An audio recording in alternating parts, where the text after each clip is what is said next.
Good morning my dear students. ఈరోజు మనం బ్యాంకుల రకాల గురించి చెప్పుకోబోతున్నాం. బ్యాంకుల రకాలు, కైండ్స్ ఆఫ్ బ్యాంక్స్లో మనకి బ్యాంకుల రకాలంటే ఏంటి, అసలు భారతదేశంలో అసలు ఎన్ని రకాలైనటువంటి బ్యాంకులు ఉన్నాయి? బ్యాంకుల్లో మనకి ప్రస్తుత కాలంలో చాలా రకాలైనటువంటి బ్యాంకులు ఉన్నాయి. దాన్ని మనం మన యొక్క వెసులుబాటుకు అనుకూలంగా కొన్ని రకాలుగా వాటిని మనం విభజించుకోవడం జరిగింది.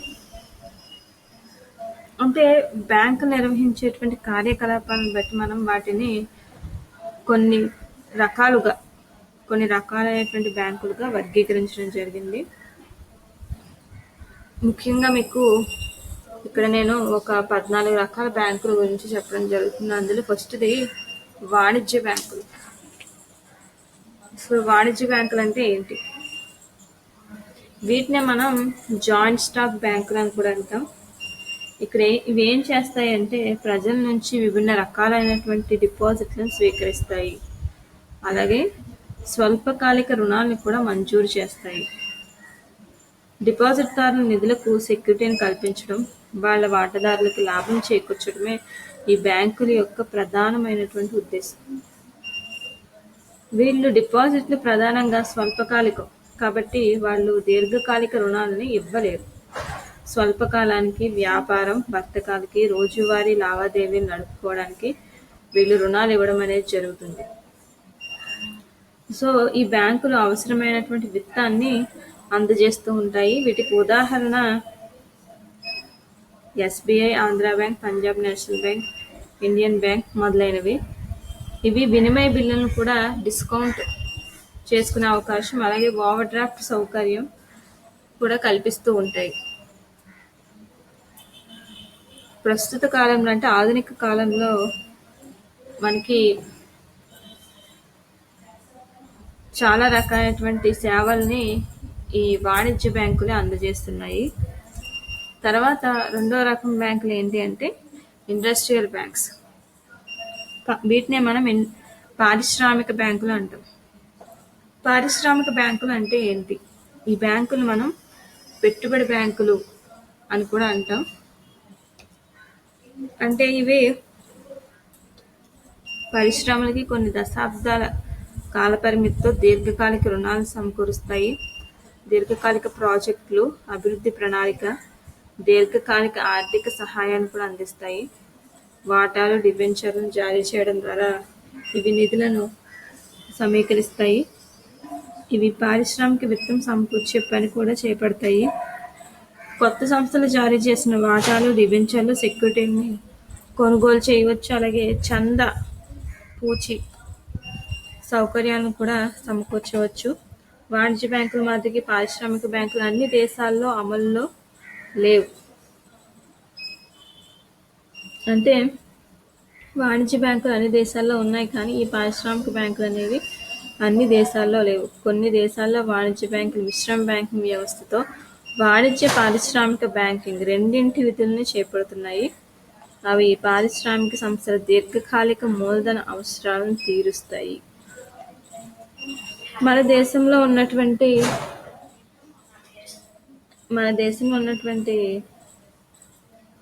ఐడిబిఐ, ఐసిఐసిఐ, ఐఎఫ్సిఐ ఇవి పారిశ్రామిక బ్యాంకులు. ఇవి పూర్తిగా భారతదేశంలో ఉన్నటువంటి పరిశ్రమలకు అవసరమయ్యేటువంటి బ్యాంకింగ్ సదుపాయాన్ని కల్పిస్తూ ఉంటాయి. అలాగే నెక్స్ట్ వ్యవసాయ బ్యాంకులు. వ్యవసాయ బ్యాంకులు అంటే వీటిని మనం అగ్రికల్చరల్ బ్యాంక్స్ అంటాం. ఈ వ్యవసాయ బ్యాంకులు ఏం చేస్తాయి అంటే ఇంతకు ముందు చెప్పిన వాణిజ్య బ్యాంకులు కానీ పారిశ్రామిక బ్యాంకులు కానీ ఇవి వ్యవసాయదారులకు అవసరమయ్యే ఆర్థిక సహాయాన్ని అందించలేవు. అంటే కొంతవరకు అందిస్తాయి, కానీ పూర్తి స్థాయిలో ఆర్థిక అవసరాలను తీర్చలేవు. అందుకోసం వ్యవసాయానికి స్వల్పకాలిక, దీర్ఘకాలిక రుణాలు రెండూ అవసరమవుతాయి. సహకార బ్యాంకులు స్వల్పకాలిక రుణాలను సమకూరుస్తాయి. భూమి తనఖా బ్యాంకులు దీర్ఘకాలిక రుణాలను సమకూరుస్తున్నాయి. వ్యవసాయదారులకు విత్తనాలు, రసాయనిక ఎరువులు మొదలైనవి కొనుక్కోవడానికి స్వల్పకాలిక రుణాలు అవసరం. అలాగే బావులు తవ్వడం, క్షేత్ర స్థాయిలో యంత్రాంగాన్ని కొనుగోలు చేయాలి అన్న శాశ్వత స్వభావం కల పరికరాలు వంటి వాటిని ఏర్పాటు చేసుకోవాలన్న వ్యవసాయదారులకి దీర్ఘకాలిక రుణాలనేవి అవసరం. భూమి హామీ మీద వీళ్ళకి అంటే వ్యవసాయదారులకి దీర్ఘకాలిక రుణాలను ఇవ్వడం అనేది జరుగుతుంది. ముఖ్యంగా ఈ బ్యాంకులు ఏవైతే వ్యవసాయ బ్యాంకులు ఉన్నాయో అవి భూమి అభివృద్ధి పనులకు రుణాలని సమకూరుస్తాయి. అందుకే ఈ బ్యాంకుల్ని మనం భూమి అభివృద్ధి బ్యాంకులు అని కూడా పిలవడం జరుగుతుంది. ఈ బ్యాంకులు ప్రభుత్వం నుండి నిధులను తీసుకోవచ్చు. అలాగే బాండ్లు, డిబెంచర్లు జారీ చేయడం ద్వారా అవి మూలధనాన్ని పెంచుకోవచ్చు. ఈ బ్యాంకులు ఇండియా, జర్మనీ, జపాన్ వంటి దేశాల్లో చాలా ప్రముఖంగా ఉండడం జరిగింది. మన దేశంలో ఈ వ్యవసాయ బ్యాంకులకి ఏమొస్తాయి అంటే వ్యవసాయ రంగానికి ఉపయోగం కోసం నాబార్డ్ ఇది వ్యవసాయానికి అవసరమైనటువంటి సహాయ సహకారాలు అందిస్తుంది. దాని తర్వాత అంశం మనం చూస్తే ఇక్కడ సహకార బ్యాంకులు, కోఆపరేటివ్ బ్యాంక్స్. ఈ బ్యాంకులు సభ్యులకి సులభ వాయిదాల్లో పరపతిని సప్లై చేయడానికి రూపొందించబడ్డాయి. వీటి కార్యకలాపాల్లో లాభ ఉద్దేశ్యం అనేది ఉండదు. సహకార బ్యాంకులు లాభాల కోసం ఏర్పాటు చేసినవి కావు. ఇవి కూడా వ్యవసాయం కోసమే. అంటే వ్యవసాయదారుల నుంచి డిపాజిట్లను ఆకర్షించడం, వాణిజ్య బ్యాంకుల కంటే కూడా కొంచెం అధిక వడ్డీ రేట్లను ఇవ్వడం ద్వారా పొదుపును వృద్ధి చేస్తాయి. అలాగే వ్యవసాయదారులకు, చిన్న తరహా పారిశ్రామిక యూనిట్లకు ఇవి సౌకర్యాలను సమకూరుస్తాయి. భారతదేశంలో రాష్ట్ర స్థాయిలో రాష్ట్ర సహకార బ్యాంకులు, జిల్లా స్థాయిలో కేంద్ర సహకార బ్యాంకులు సహకార పరపతిని సప్లై చేస్తున్నాయి. భారతదేశంలో వ్యవసాయ విత్తం సమకూర్చడంలో సహకార బ్యాంకులు ప్రముఖమైనటువంటి బాధ్యతను వహిస్తున్నాయి. ఇక తర్వాతి అంశం ఏంటి అంటే వినిమయ బ్యాంకులు. వీటిని మనం ఎక్స్చేంజ్ బ్యాంక్స్ అంటాం. వినిమయ బ్యాంకులు అంటే ఇవి దేశంలో ఎగుమతి, దిగుమతి వర్తకానికి అవసరమైనటువంటి విత్తాన్ని అందజేయడంలో ప్రత్యేక శ్రద్ధను చూపించే బ్యాంకులను వినిమయ బ్యాంకులు అంటాము. ఈ బ్యాంకులు ఎగుమతిదారుల నుంచి బిల్లులను కొని దిగుమతిదారులకు అమ్ముతాయి. అలాగే ఈ వినిమయ బ్యాంకులు విదేశీ వర్తకాన్ని అభివృద్ధి పరచడానికి వినిమయ బిల్లులను డిస్కౌంట్ చేస్తాయి. ఇవి వివిధ దేశాల్లో అనేక శాఖలను తెరిచి వివిధ దేశాల వర్తకుల మధ్య విదేశీ వినిమయ లావాదేవీలను పరిష్కరిస్తాయి. ఇవి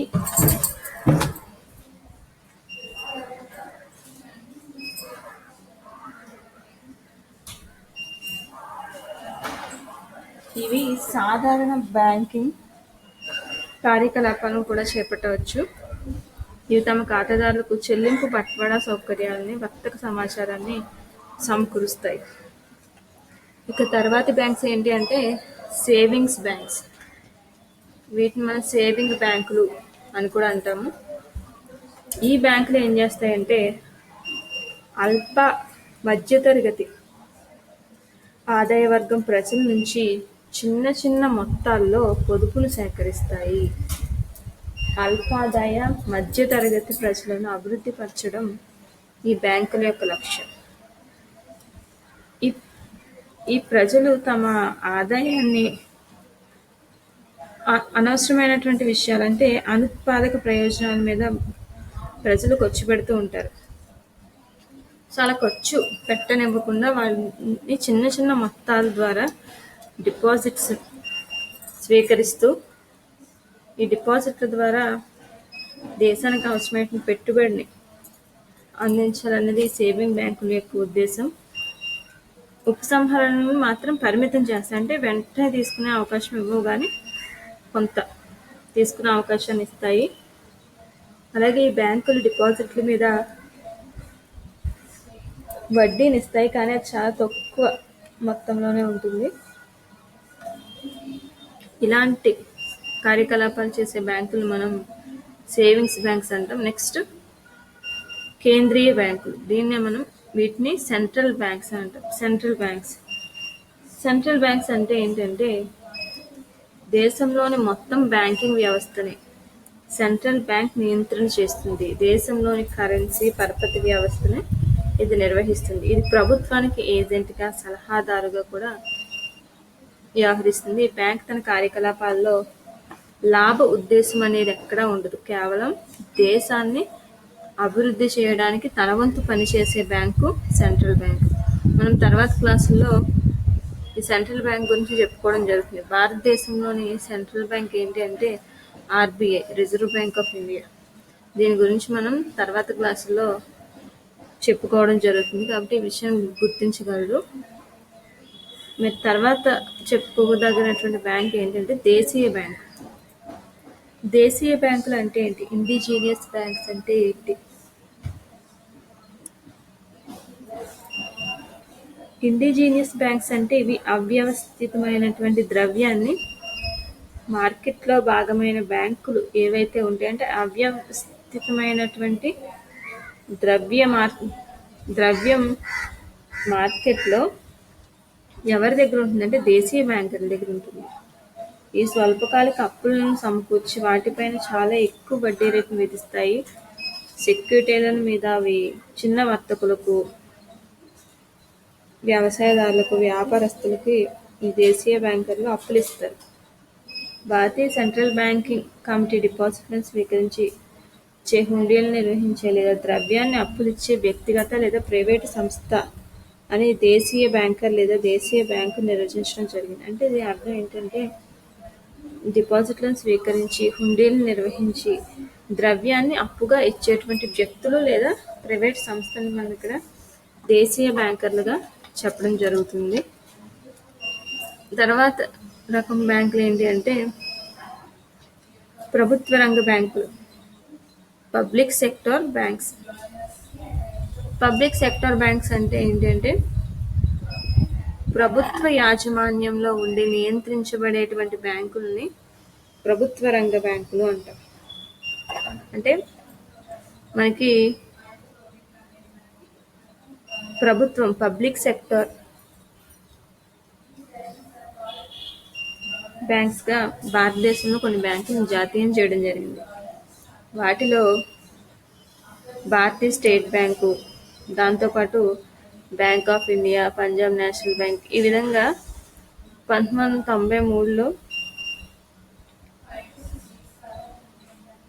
కొన్ని సంలీనం అయితే 1969 జూలై 19న 14 వాణిజ్య బ్యాంకుల్ని జాతీయం చేయడం జరిగింది. తర్వాత మళ్ళీ ఏప్రిల్ 15, 1980లో 6 బ్యాంకులను జాతీయం చేయడం జరిగింది. సో ఈ బ్యాంకులు ఏవైతే ఉన్నాయో ఆ బ్యాంకులు మనం ప్రభుత్వ రంగ బ్యాంకులు అంటాం. ప్రస్తుతం ప్రభుత్వ రంగంలో 26 బ్యాంకులు వ్యవహరిస్తున్నాయి. వాటిలో స్టేట్ బ్యాంక్ ఆఫ్ ఇండియా, దాని అనుబంధ సంస్థలు, అనుబంధ బ్యాంకులు అనేటువంటి 7 మరియు జాతీయం చేయబడినటువంటి 19 బ్యాంకులు. ఈ బ్యాంకుల పనితీరును ప్రభుత్వం ఎప్పటికప్పుడు మదింపు చేస్తూ వాటి వ్యవహారాన్ని నియంత్రిస్తుంది. అందుకే వీటిని ప్రభుత్వ రంగ బ్యాంకులు అని అంటారు. నెక్స్ట్ వన్ ప్రైవేట్ బ్యాంకులు, ప్రైవేట్ రంగ బ్యాంకులు. ప్రైవేట్ సెక్టర్ బ్యాంక్స్కి వచ్చేసరికి ప్రైవేటు యాజమాన్యంలో ఉండి వారి నియంత్రణలోనే నిర్వహించబడేటువంటి బ్యాంకుల్ని మనం ప్రైవేటు బ్యాంకులు అంటాం. ప్రైవేటు యాజమాన్యంలో నిర్వహించబడినప్పటికీ వాటి కార్యకలాపాలు ప్రభుత్వం, ఆర్బీఐ నిర్దేశించిన సూచనలు మరియు నియమ నిబంధనలకు అనుగుణంగానే ఉంటాయి. ప్రస్తుతం మన దేశంలో చాలా రకాలైనటువంటి ప్రైవేట్ బ్యాంకులు చలామణిలో ఉన్నాయి. తర్వాత రకం బ్యాంకులు ఏంటి అంటే పెట్టుబడి బ్యాంకులు. పెట్టుబడి బ్యాంకులు అంటే వీటినే మనం పారిశ్రామిక బ్యాంకులు అని కూడా అంటాం. కాకపోతే పరిశ్రమలకు కావాల్సిన దీర్ఘకాలిక మూలధనాన్ని సమకూర్చే నిమిత్తం ఏర్పాటు చేసేటువంటి బ్యాంకుల్ని మనం పెట్టుబడి బ్యాంకులు అంటాం. ఇక్కడ మనకి పెట్టుబడి బ్యాంకులు పరిశ్రమలకు కావాల్సిన సాంకేతిక నైపుణ్యాన్ని అందిస్తాయి. అలాగే కొత్త పరిశ్రమల ఏర్పాటుకి ఉపయోగపడతాయి. పారిశ్రామిక సంస్థలు జారీ చేసినటువంటి వాటాలు డిబెంచర్లకి చందా పూచి ఇచ్చేటువంటి బ్యాంకులు మనం ఇక్కడ పెట్టుబడి బ్యాంకులుగా చెప్పుకోవచ్చు. అలాగే మన దేశంలో పారిశ్రామిక ఆర్థిక సహాయ సంస్థ అయినటువంటి ఐఎఫ్సి, భారతీయ పారిశ్రామిక అభివృద్ధి బ్యాంక్ అయినటువంటి IDBI, unit trust of India UTI, రాష్ట్ర ద్రవ్య సహాయక సంస్థ అయినటువంటి ఎస్ఎఫ్సి, ఇవన్నీ కూడా పెట్టుబడి బ్యాంకుల్లోకి వస్తాయి. ప్రస్తుతం మన దేశంలో ఉన్నటువంటి పెట్టుబడి బ్యాంకులు ఇవి. దీని తర్వాత బ్యాంకులు ఏంటి అంటే ప్రాంతీయ గ్రామీణ బ్యాంకులు. ప్రాంతీయ గ్రామీణ బ్యాంకులు, రీజనల్ రూరల్ బ్యాంక్స్. ఈ బ్యాంకులు ఏంటి అంటే గ్రామీణ ప్రాంతాల్లో వాణిజ్య బ్యాంకులు, సహకార బ్యాంకులు తమ వ్యాపారాన్ని విస్తరిస్తే పర్వాలేదు, ఎక్కడైతే అవి విస్తరించలేదో ఆ ప్రాంతాల్లో నెలకొల్పేటువంటి బ్యాంకుల్ని మనం ప్రాంతీయ గ్రామీణ బ్యాంకులు అంటాం. ఈ బ్యాంకుల యొక్క ప్రధాన ధ్యేయం ఏంటంటే వ్యవసాయ కార్యకలాపాలని, ఆర్థిక సహాయాన్ని, వ్యవసాయ కార్యకలాపాలకు అవసరమయ్యేటువంటి ఆర్థిక సహాయాన్ని అందజేయడం ఈ ప్రాంతీయ గ్రామీణ బ్యాంకుల యొక్క ముఖ్యమైనటువంటి విధి. సో ఇవి గ్రామీణ ప్రాంతాల్లో అవసరమయ్యేటువంటి బ్యాంకింగ్ సదుపాయాన్ని కల్పించడం జరుగుతుంది. Next one schedule, non schedule బ్యాంకులు. షెడ్యూల్, నాన్ షెడ్యూల్ బ్యాంకులు అంటే ఏంటి? మనకి reserve bank act 1934 1934 reserve bank చట్టం 2వ షెడ్యూల్లో చేర్చినటువంటి బ్యాంకులని షెడ్యూల్ బ్యాంకులు గాను, ఈ 2వ షెడ్యూల్లో చేర్చినటువంటి బ్యాంకులని నాన్ షెడ్యూల్ బ్యాంకులు కానీ చెప్పడం జరుగుతుంది. అసలు ఈ బ్యాంకులు షెడ్యూల్ బ్యాంకులు అవ్వాలి అంటే కొన్ని షరతులు ఉన్నాయి. ఆ షరతుల్ని సంతృప్తి చేస్తే అవి షెడ్యూల్ బ్యాంకుల్లోకి వస్తాయి. అవి సంతృప్తి చెందలేకపోతే నాన్ షెడ్యూల్ బ్యాంకులోకి వెళ్తాయి. అవి ఏంటంటే ఫస్ట్ ఆఫ్ ఆల్ భారతదేశంలో అవి బ్యాంకింగ్ వ్యాపారం చేసి ఉండాలి. అలాగే ఇండియన్ కంపెనీల చట్టం కింద రిజిస్టర్ అవ్వడం, రాష్ట్ర సహకార బ్యాంక్ అయినా అయి ఉండాలి, లేదా కేంద్ర ప్రభుత్వం ప్రత్యేక చట్టం కింద రిజిస్టర్ అయి ఉండాలి, లేదా విదేశీ బ్యాంక్ అయి ఉండాలి. చెల్లించిన వాటా మూలధనం రిజర్వులు కనీసం 5 లక్షలు ఉండాలి. డిపాజిటర్ క్షేమానికి భంగం కలిగించే రీతిలో కార్యకలాపాల్లో పాల్గొనడం లేదు అనేటువంటి రిజర్వ్ బ్యాంకు నమ్మకం ఏర్పడితే వాటిని రిజర్వ్ బ్యాంక్ చట్టం 1934 షెడ్యూల్ 2లో చేర్చడం జరుగుతుంది. అలా చేరినవి షెడ్యూల్ బ్యాంకులు అవుతాయి, అలా చేరనివి నాన్ షెడ్యూల్ బ్యాంకులు అవుతాయి. ఇవి షెడ్యూల్ బ్యాంకులు, నాన్ షెడ్యూల్ బ్యాంకులకి. నెక్స్ట్ వన్ ఏంటంటే విదేశీ బ్యాంకులు. విదేశీ బ్యాంకులు అంటే విదేశీ మూలాల నుంచి వచ్చేటువంటి బ్యాంకులు. అంటే ప్రధాన కార్యాలయం ఖచ్చితంగా ఎక్కడ ఉంటుందంటే విదేశాల్లో ఉంటుంది, కానీ అవి బ్యాంకింగ్ వ్యవహారాన్ని మన దేశంలో చేపట్టడం జరుగుతుంది. అందుకని వీటిని విదేశీ బ్యాంకులు అంటాం. విదేశీ చట్టాల ప్రకారం నమోదు చేయబడతాయి, కానీ వాటి యొక్క బ్యాంకింగ్ వ్యవహారాలు భారతదేశంలో కొనసాగితే అటువంటి బ్యాంకులను మనం విదేశీ బ్యాంకులుగా చెప్పుకోవడం జరుగుతుంది. మరి భారతదేశంలో బ్యాంకింగ్ వ్యవస్థ ఏ విధంగా ఉంటుందంటే మీరు ఈ డయాగ్రామ్ని అబ్జర్వ్ చేయండి.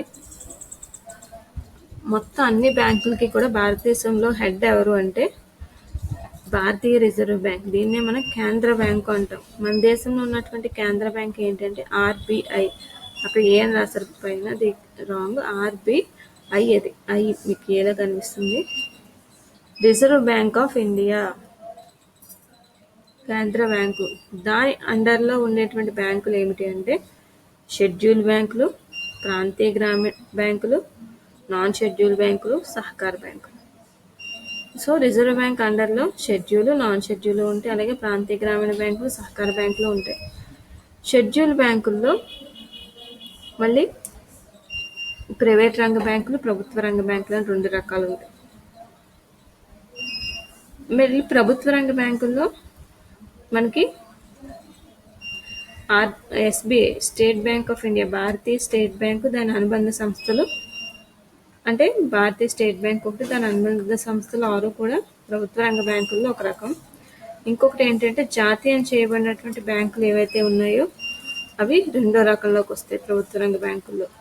మరి ప్రైవేట్ రంగ బ్యాంకుల్లో ఏముంటాయి అంటే భారతీయ బ్యాంకులు, అలాగే విదేశీ బ్యాంకులు. భారతీయ బ్యాంకులు అంటే ఏం బ్యాంకులు అంటే పాతవి, అంటే ఎప్పటి నుంచో కొనసాగుతున్నవి, అలాగే కొత్తగా ఏర్పాటు చేసినటువంటి నూతన బ్యాంకులు, ఇవన్నీ కూడా భారతీయ బ్యాంకుల్లోకి వస్తాయి. ఇవి కాకుండా ప్రైవేట్ రంగ బ్యాంకులు ఇంకేం వస్తాయంటే విదేశీ బ్యాంకులు కూడా వస్తాయి. ఇకపోతే సహకార బ్యాంకులు. సహకార బ్యాంకుల్లో మళ్ళీ పట్టణ బ్యాంకులు ఉన్నాయి, గ్రామీణ బ్యాంకులు ఉన్నాయి. ఇవి మన భారతదేశంలోని బ్యాంకింగ్ వ్యవస్థ. వీటన్నిటికీ హెడ్ ఎవరు అంటే RBI, reserve bank of India. So ఈ లెసన్లో అబ్జర్వ్ చేస్తే ఆర్బీఐ అనేది అన్ని బ్యాంకులకి హెడ్ కింద ఉంటుంది. దాని కింద మిగిలిన బ్యాంకులన్నీ కూడా ఆర్బీఐ యొక్క అండర్లో పనిచేయడం జరుగుతుంది. అలాగే షెడ్యూల్ బ్యాంకులు, నాన్ షెడ్యూల్ బ్యాంకులు, ప్రాంతీయ గ్రామీణ బ్యాంకులు, సహకార బ్యాంకులు, వీటన్నింటి గురించి కూడా మనం ఈ క్లాస్లో డిస్కస్ చేసుకోవడం జరిగింది. దీని తర్వాత క్లాసులో మనం వీటి గురించి మరింత విపులంగా చర్చించుకోవడం జరుగుతుంది. Thank you.